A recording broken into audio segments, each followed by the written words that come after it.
Hello and welcome to today's Almost Daily Devotion. We're in Genesis chapter 12. We're going to start with the 10th verse, and it goes like this. When a famine struck the land, Abram went down toward Egypt to live as an immigrant, since the famine was so severe in the land.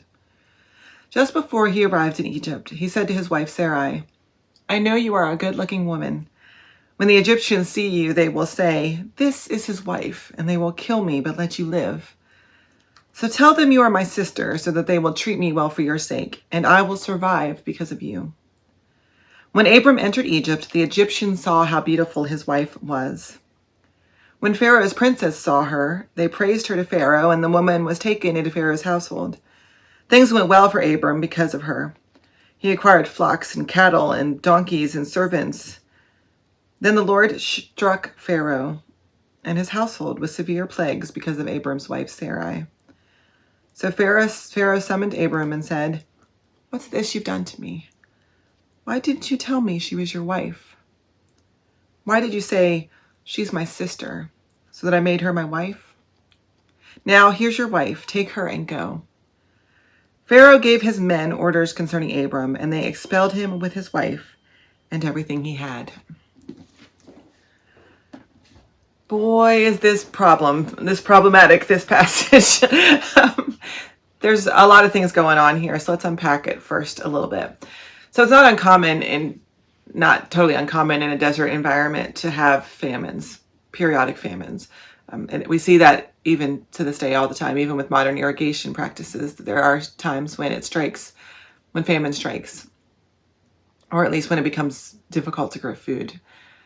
And so it's not uncommon for the people of the Israel-Palestine area to go to Egypt or to another fertile place to get food, especially back in those days when they didn't have the same ways and methods of doing it that we do.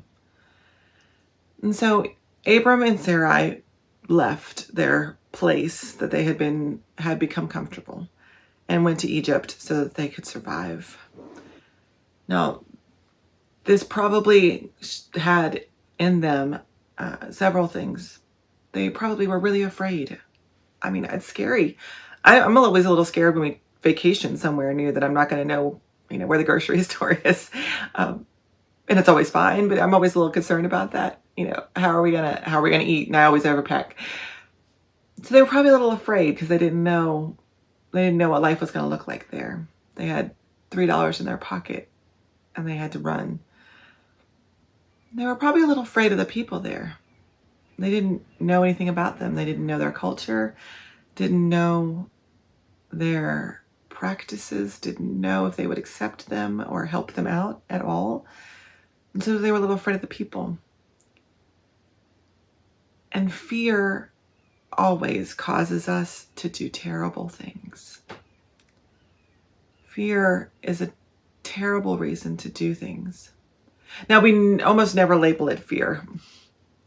I think if you ask people if they're afraid, most of them would say no, they're uncertain, or they're anxious, or they're angry, or it comes out in 15 other ways.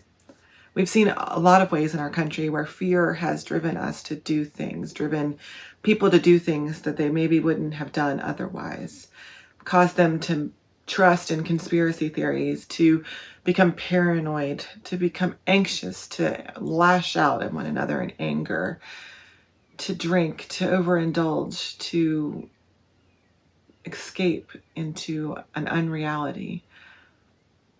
Fear causes us to do all kinds of things. And in this circumstance, fear caused Abram to lie and to give his wife over.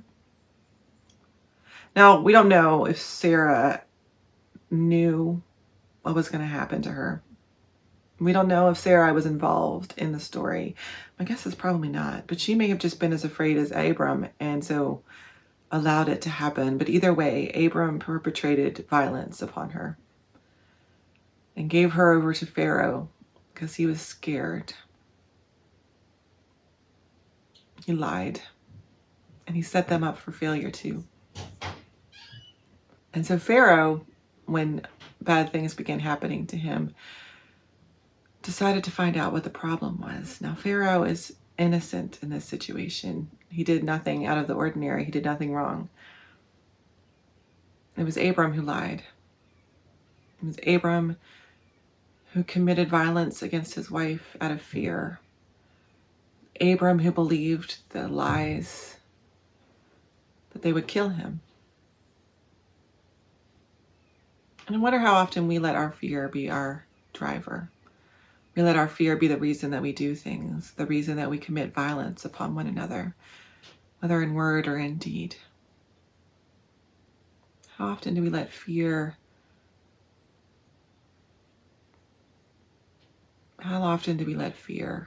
overtake the good news of the gospel?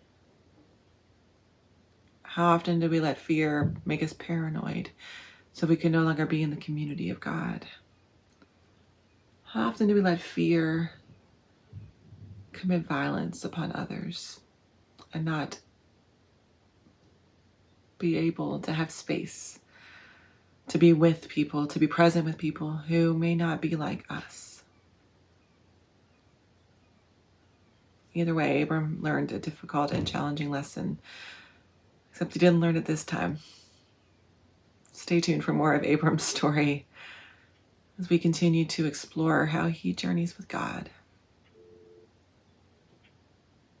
But don't be afraid. God redeemed you and gives you a place of security. So don't let your paranoia or your anxiety or your anger overcome the light of God that burns in you.